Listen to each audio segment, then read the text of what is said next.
हमने उनको कहा कि आपकी और मेरे दोनों की इज्जत का सवाल है। अब इन्होंने जो टारगेट दिया है मेरे इंजीनियर्स ने 45 दिन का दिया, लेकिन मैंने ठेकेदार साहब खुद कह रहे हैं कि मैं इसको जल्दी दूंगा और मैं उम्मीद करता हूं कि 20 दिन के अंदर अंदर ये कंप्लीट करेंगे, क्योंकि अब दरबार मूव हो गया है। परसों मंडे को यहाँ पे दोबारा आप खुलेंगे और काफी सारा रश बढ़ जाएगा, एक बोझ बढ़ जाएगा, और इसलिए मेरी कोशिश ये रही कि जल्दी से, और मेरा अभी मैं सीधा कश्मीर से भी लैंड किया और सीधा मैं यहाँ आया, और आप समझ सकते हैं कि हमारे लिए कितना इम्पोर्टेंट है और मेरे लिए और मेरे डिपार्टमेंट के लिए बहुत इंपॉर्टेंट है, क्योंकि पीडब्ल्यूडी की हमेशा एक रेपुटेशन रही है और उस रेपुटेशन को मैं बर्बाद नहीं होने दूंगा। जो विरासत मुझे मिली है एक मजबूत पीडब्ल्यूडी की मिली है, और वो पीडब्ल्यूडी जिस पीडब्ल्यूडी ने हमेशा अपना नाम कमाया, और मेरे इंजीनियर से मैं यही कहूंगा कि ये मेरे डिपार्टमेंट पीडब्ल्यूडी आरएनबी की इज्जत का सवाल है, और इसलिए आप इसको जल्दी कंप्लीट करेंगे।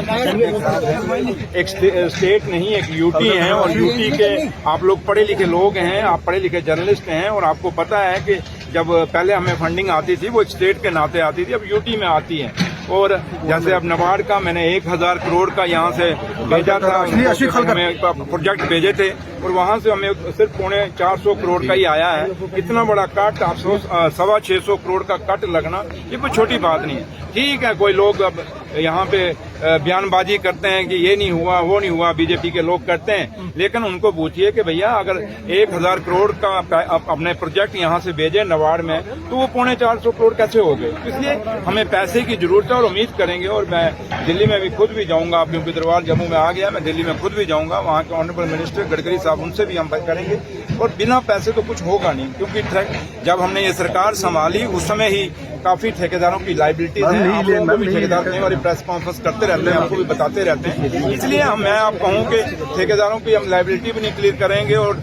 उनसे काम ही लेंगे। दोनों चीजें हैं, उनको पैसा मिलता रहे, हम नहीं कहते 100% मिले, लेकिन कम से कम उनको 60-70% मिलता रहे, 30% वो उधार करेंगे। तो इसलिए मैं ये भी नहीं, क्योंकि हम लोगों के चुने हुए नुमाइंदे हैं, हम डंडा लेके तो चल नहीं सकते, हम आप लोगों के नुमाइंदे, आप लोगों ने वोट डाल के हमें भेजा हुआ है। तो इसलिए आपकी आवाज भी रखनी, ठेकेदारों की आवाज भी रखनी, और अपने डिपार्टमेंट की आवाज रखनी, और लोगों की भी रखनी। चौधरी साहब